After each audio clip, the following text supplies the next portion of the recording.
Googly को आज एते सारा सरप्राइज किए देछि।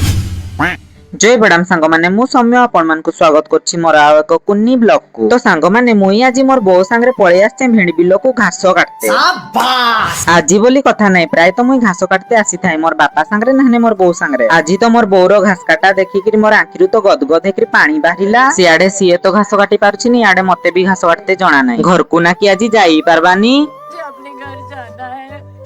मुझे घर जाना है। बाबा रे कि गरम गो टाणुआ खरा को याडे भेंडी गछर पत्र का हाथ गुडगारे बाजी जाउछि बडे घास काटबार मजा पूरा बाहरी पडुछि। मजा बाहरीबा भितरे भी गुटे मजा अछि, सेई मजाटा होछि मझिरे मझिरे आसिकरी पानी पीबा।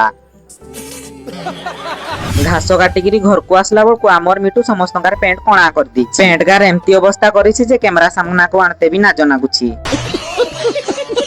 आमर मानसर मुंडरे केते सारा प्रश्न। तार कहिबार माने होछि जे अंगनवाड़ी दीदी अछन, अंगनवाड़ी सार केने नाही। कौन है ये लोग? कहां से आते हैं? तार कथा छाड़, मुई आज बाइक रे बुलुछे बोली मोर जीवनटा खाली धन्य हो जाउछि। देखो मुई की कहउथिली सेई कथा को तो से भाबी भाबी डिप्रेशन को पळेला। याकू देखिकरी मते भी लागलानी मुई भी डिप्रेशन को पळेबी। तो सांग माने गुल्लू आज हमर एते खुशी जे सेई खुशी रे पूरा से नाची बुलुछि। नाची बनिबा केमिति, गोटे सप्ताह परे ता मामा जो घर को आसुछ, फाइनाली एग्जाम सारी की पार्वती आंटी घर को आसी गले। गुल्लू रो तो खुशी कहिले न सरे। सेई खुशी रे तो से घरटा को खाली उठेइला पकेइला। आमे भी छोट थिलु बडे गुल्लू जेमति लगेज खुजी बुलुछि, आमे भी सेमति खुजी बुलु थाउ। तो सांग माने गुल्ली को आज कुन्नी पिलोटे सरप्राइज मिली। ता संगरे वाटर बोतल, ड्राइंग बुक, मिनी सैंड एमति बहुत किछि जिंस ता मामा ताको आनी देछि। तो सांग माने आजिरो कुन्नी ब्लॉग टी आपण मान को केमति लागला कमेंट रे निहाती कहबे। मते फॉलो कर देबे। Bye bye.